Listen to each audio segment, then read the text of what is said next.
Welcome back to RecNation. In this episode, we're working on the 900 TigerShark. I picked this up from a gentleman up by Wausau. He had it for a number of years. They went to start it one time. There was water in it and actually bent one of the connecting rods. So he had bought a replacement motor to put into it. Kind of lost interest, and that's where I picked it up from him. I already had swapped out. This one here is the original motor. The one back there, that's the swapped out motor. I already had swapped that in, couldn't get it started. I'll show you the reason why it wouldn't start in a minute here. So we're going to go back to the original motor. I bought a new crank for it. The crank is already in, and we'll pick up on finishing the assembly of the motor and getting the motor installed into the wave runner here. So let me show you what's wrong with the motor that was in there. Okay, this is the motor that was the replacement motor that was put in because the original motor had a bent connecting rod.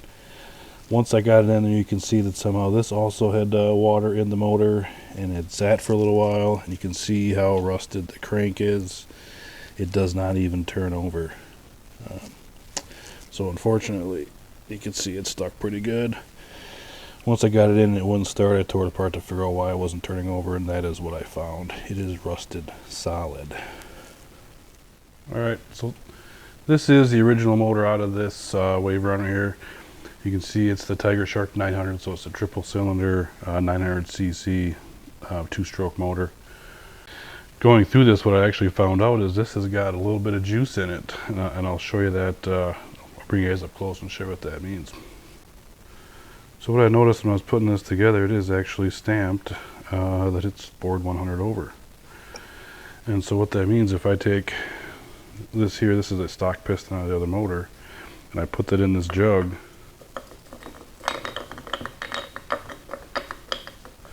you can see that is extremely loose in there. So this actually has been bored out a little bit. It still looks good inside the cylinders, and the pistons aren't too badly scored or anything, so we're just going to reuse all that and put it back together.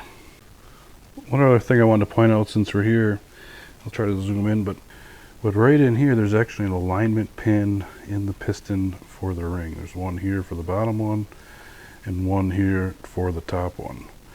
And when you go to compress this ring to fit it in the sleeve, if you have it offset a little bit, it won't compress all the way and it won't fit. So you got to make sure that the rings are lined up on the alignment pins so that it fits into the cylinder. And that's our next step right now. I already got the crank installed. I put new seals for the crank and for the counterbalance on both the sides. Got it torqued back together again. So the next step would be just to put the jugs on and get those torqued back down as well. Alright, now we can start assembling. One of the things you want to do is on the jug here, I've already gone through and done it, but take a putty knife. You want to go through and kind of scrape all the old gasket material off. Be careful not to get too much down in the ports here.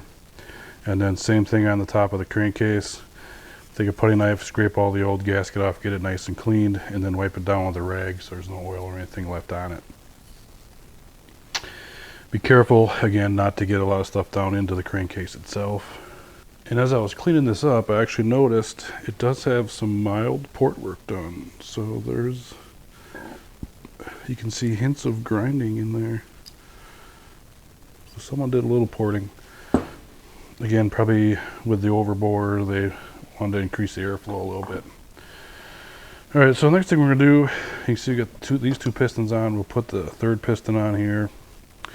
I already have white lithium grease kind of packed in the roller bearings inside there. I'm just going to take a little, this is Lucas Assembly Lube.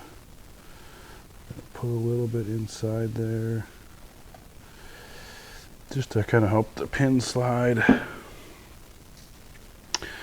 There's a little either an arrow or this one's got a circle that would go to the front of the motor, which is here.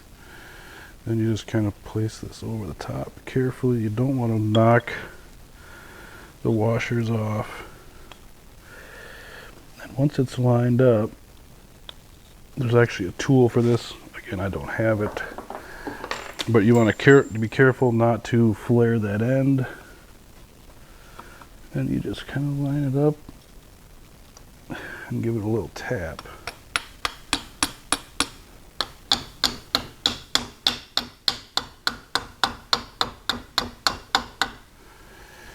As it gets lined up, you want to make sure it's coming through.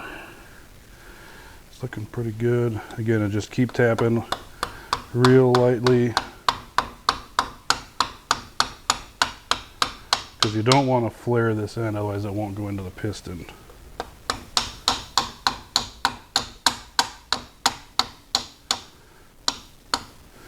Once it gets mostly in, what we'll do is we'll put the C-clip on the inside here. There's a small groove and there's a C-clip that goes into there. You want to be extra careful on this that they don't fly off or fall into the motor.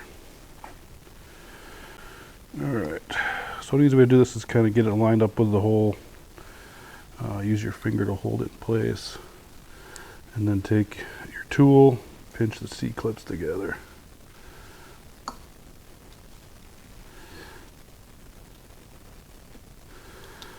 And then kind of press it in as it goes.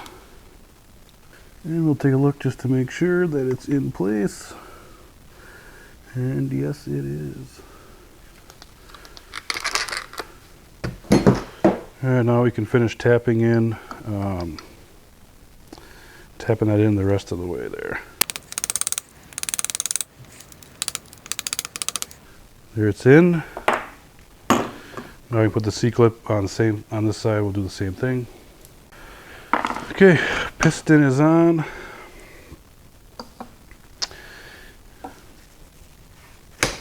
Next thing we're going to do, we'll put the jugs on. We'll actually start here. You want the piston as the top dead center, which this is. The other one's lined up. And in the case of this motor, there's actually 3 gaskets. I'm going to hold these up side by side. Then if you look at the size of the port down here, you can see there's a small, medium, and a large. Small one goes to mag side. This is where stator would be. Medium goes in the middle. Big one goes here, which would be on the PTO side. Alright, so we're going to start here because this one's already up. Work our way this way. This is just some gasket sealer. I'm going to go ahead and apply that around the edge of the case here.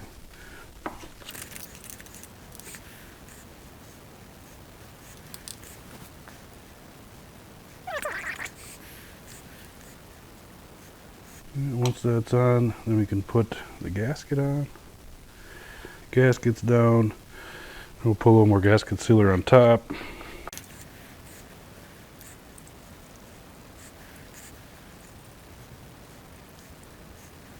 Alright, next what we'll do, we're going to put the, this is number 3, so we're looking for number 3. There's number 3. And we'll put a little assembly lube. I got Lucas High Performance Assembly Lube. We're going to put a little bit of that inside the cylinder here. This will just help the piston slide in. We should be good. And then we want to make sure that our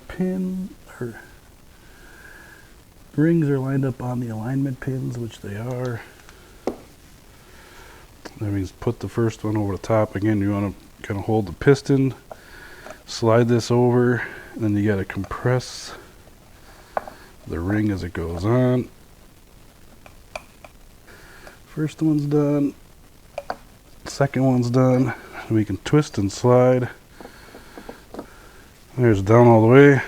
Now we can put our it's got a flat washer, and then a lock washer, and then we'll do a little dab of blue Loctite on there.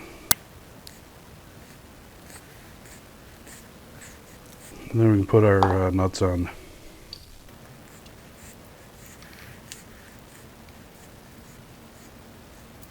And then we'll just tighten those down a little bit.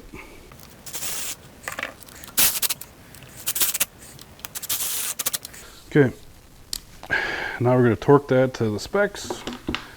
Actually have a book here, TigerShark service manual, And it says in here that we need to turn this and orientate it with here. It'll go 1, 2, 3, 4. 1, 2, 3, 4. And it says 29 and then 43. I got this set to 29 already.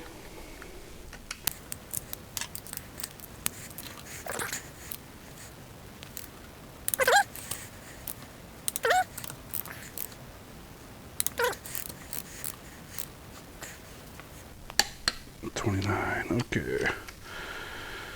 Now we can go up to 43. 43. Okay, that one's done. And now we can go through. We'll put the other two on. All right, last one's going on here.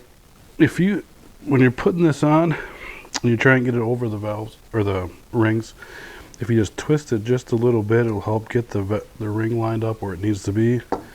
Then slide it right down. So I did want to clarify before I said that the piston, you want to make sure the notch on there is to the front of the motor. Exhaust side, I'll make it clear, exhaust side, the notch has got to be on the exhaust side.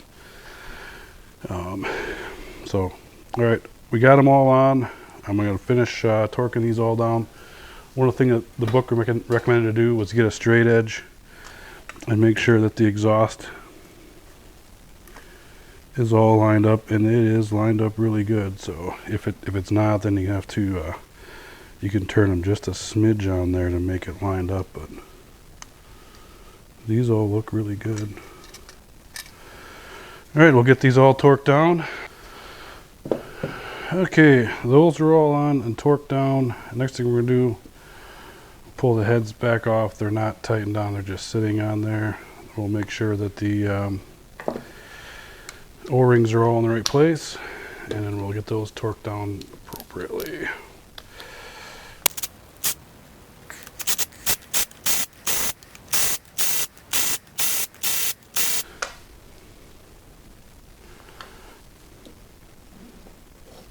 This thing looks good there. The O-rings are all in the right place.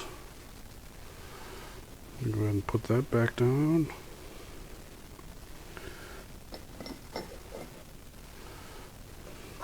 Bolts back on. We'll get those torqued correctly. 3-step process. It says you go 14, 16, then 18. Using a crisscross pattern. So we'll start off at 14.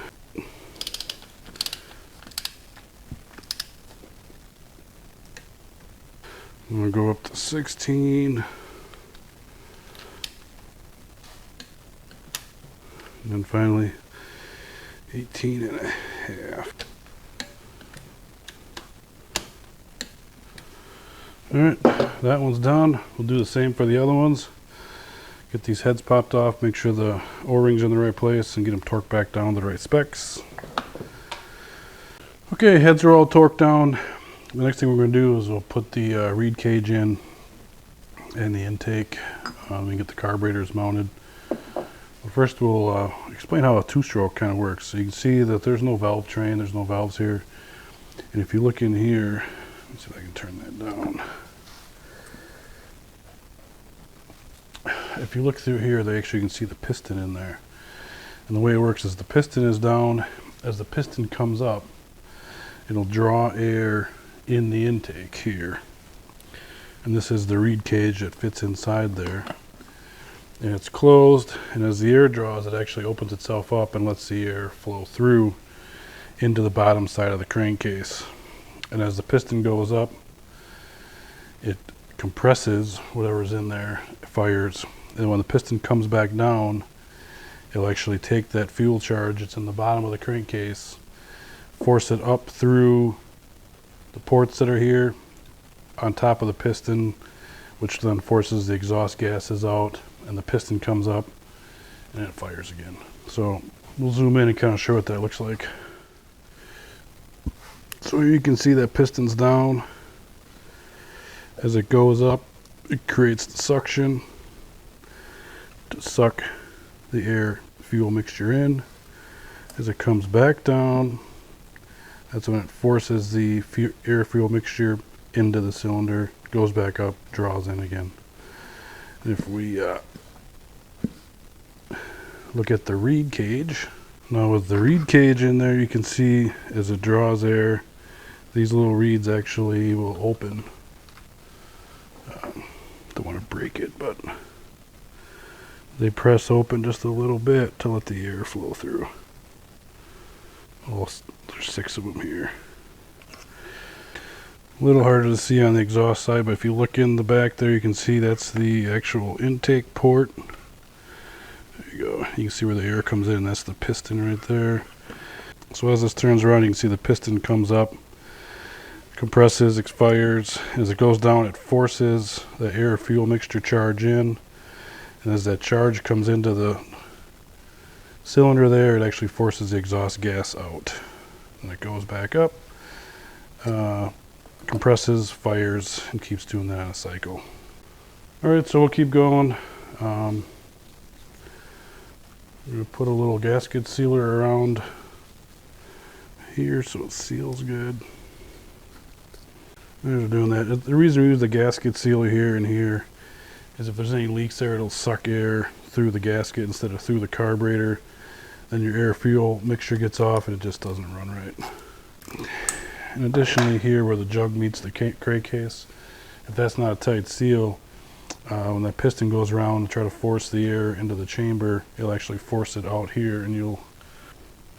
Torque spec is only 9 foot-pounds. Okay, that's torqued down. Next we'll mount the carbs. Same thing, we'll put a little gasket sealer on there and make sure that seals. Then we can put our gaskets down. Try to throw a little more sealer on there. Alright, so then we can get this set on there.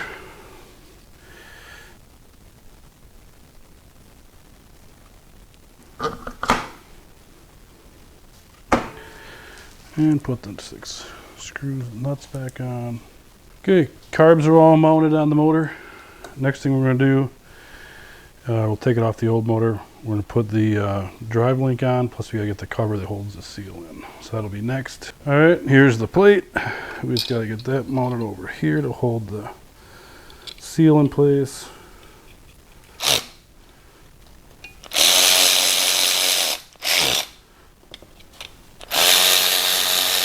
And this is the drive coupler.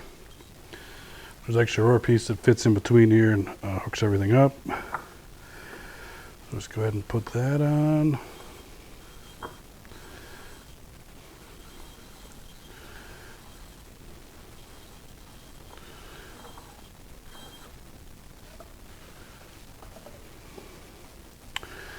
Then we're just going to try to hold this and give it a little bit of a tap just to make sure she's on tight. Once it's on, it can't really go nowhere. And there she's on. Okay. Next thing we got to do, this is going to be heavy. As we got to start on this end, we got to get the flywheel and everything on here. And we get the starter and the stator cover. We'll steal that off the other motor and we'll put it on here. We got everything pulled off the old motor. We'll put it back on this one here now. We're going to start with, this is the keeper that holds the seal on this side, and we're going to Loctite this stuff in.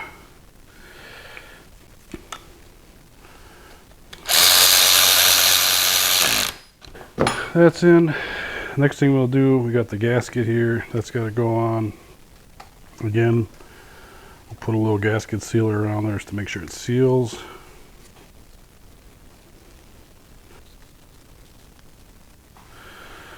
Now you can fit the gasket on.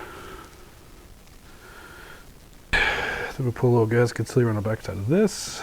We can slide this into place.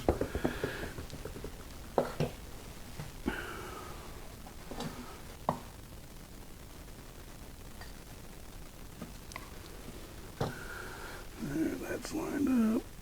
And And gasket looks good all the way around.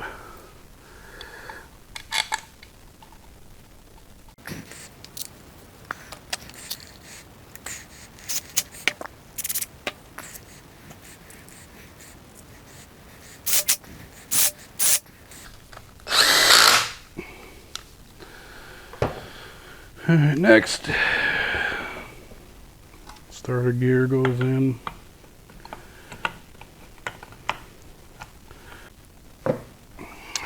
And then we can put the flywheel on. We gotta line the keyway up. Let's put it to the top.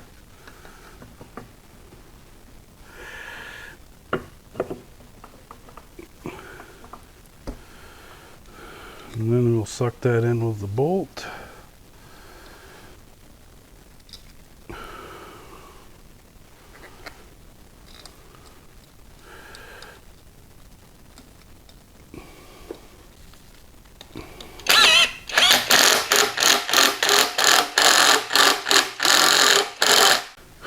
Two more bolts to hold the starter in, and then we should be good.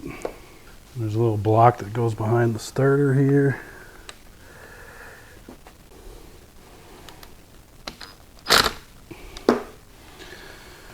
Okay, everything is put back together. Now we got to pick this thing up, try to get it back in the engine bay. Once we get it in the air, there's actually a mount that goes on the bottom. So we'll work on doing that next. Get this thing.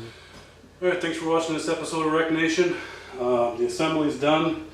Next video, we'll get to getting the motor inside the engine bay for the jet ski here. Thanks for watching. If you like what you see, go ahead and subscribe to the channel. We'll keep creating content. Thanks for watching. Have a good day.